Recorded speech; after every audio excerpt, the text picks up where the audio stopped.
هنعمل النهاردة قاعدة صابون جليسرين بلبان الدكر. طبعا احنا عملنا كريمات كتير قوي بلبان الدكر، عشان لبان الدكر ده يعني عبارة عن كولاجين صافي، كولاجين بيور. اكتر حاجة فيها كولاجين في الدنيا هي لبان الدكر، فمفيد جدا في الكريمات وفي الحاجات اللي هي الانتي ايجينج، الحاجات بتاعت بتخفي علامات السن المتقدم. فانا قررت كمان ان انا اعمل قاعدة صابون جليسرين بلبان الدكر.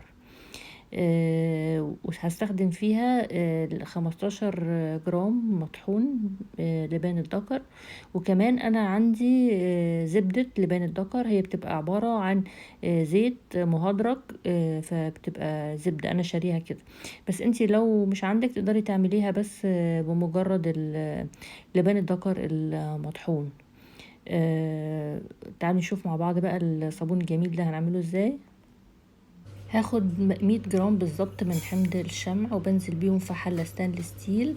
وباخد وراهم 150 جرام من زيت جوز الهند، و50 جرام من زيت الجليسرين، و50 جرام زيت اوليك، و270 جرام مونو بروبولين جلايكول. وبقلبهم تقليبة بسيطة كده واخدهم على النار. بفضل بفتح النار عليهم وبفضل اقلب، ما بشيلش ايدي خالص لغاية لما الخليط بتاعي يدوب، وهو مش هياخد اكتر من دقيقتين. انا الاول عملت لكم اللي هو الصابون الجليسرين في 5 دقايق. وناس كتير قوي طلبت مني ان انا اعمل صابون باضافات. فانا بعمل لكم يعني مجموعة فيديوهات باضافات مختلفة من نفس الوصفة. بفضل اقلب ما بشيلش ايدي ابدا. وهنا ابتدى ان ال... ال... حمض الشمع ابتدى يدوب اهو. هنا دب تماما. هنزل بقى في محلول الصودا، ومحلول الصودا بتاعي 48 جرام هيدروكسيد الصوديوم، و95 جرام ماء مقطر. وبنزل فيهم كده بشويش تدريجي، وبفضل اقلب بشويش قوي، علشان لو كلكع منك ترجعي تولعي النار تاني. يعني انا في المرحله دي انا طافيه النار تماما، ما بنزلش بمحلول الصودا بتاعي الا والنار مطفيه. وبقلب، وزي ما انتم شايفين طالما الحراره هنا والحراره هنا عاليه بيدوب على طول، داب على طول فعلا. وبعدين هنا انا معايا السوربيتول بتاعي، اخدت 200 جرام سوربيتول وحطيت عليهم 50 جرام بتاين. وبقلب برضو. لو انت ما عندكيش سوربيتول بتقدري تعملي محلول السكر اللي هو 100 جرام سكر و100 جرام ميه. ودلوقتي انا نزلت ب20 جرام من زبدة لبان الدكر. لو انت مش عندك مفيش مشكلة خالص، انت ممكن تكتفي بال15 جرام بتوع لبان الدكر المطحون، لكن انا زودتهم عشان هي كده ولا كده كانت عندي يعني، لكن هي مش اساسية خالص يعني. لو عايزة تعمليها بزبدة كاكاو كمان ممكن، وتزودي لبان دكر برضو ممكن، هيبقى حلو قوي برضو. الناس بيسألوني يعني ايه قاعدة جليسرين. يعني احنا بنعمل الطبخة من اولها لاخرها، مش بنجيب الجليسرين وندوبه ونرجع نحط له الاضافات. لا، احنا بنعمل جليسرين من الالف للياء ونضيف الاضافات. وممكن تعبيها اما بقى في جراد الكيلوهات كده، او تعبيها في علب بلاستيك كيلو كيلو، او ممكن تعمليها زي ما انا هعملها في القوالب.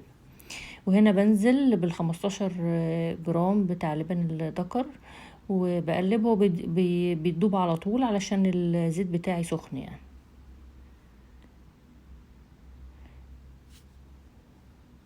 وهنا انا خدت حاجة بسيطة خالص من زيت اساسي البرتقان كده علشان اديله ريحة حلوة. اخدت حوالي 5 جرام.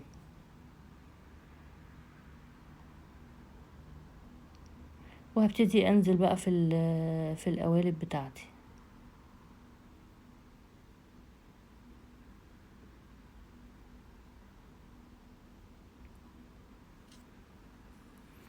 وما تدخليهوش التلاجة، لو سبتيه بره يجمد براحته بيكون افضل. بس فانا لاحظت لما بيكون صابون الجليسرين فيه اي زبدات او كده ما بيجمدش بسهوله، بتحتاجي ان انت تدخليه حوالي نص ساعه.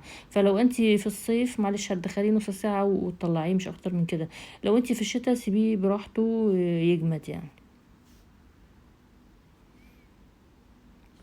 طبعا الصابون ده مفيد جدا للبشرة، يعني من أجمل الحاجات للبشرة صابون لبان الذكر ده، جميل جدا يعني.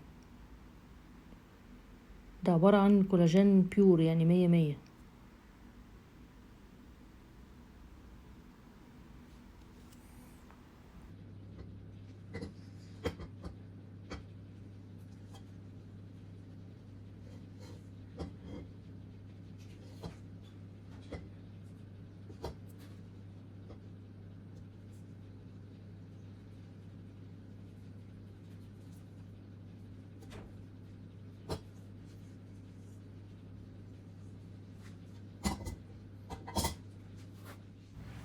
ودي المكونات والمقادير ظهرت قدامك، تقدري توقفي الفيديو وتنقليها أو تاخديها سكرين شوت.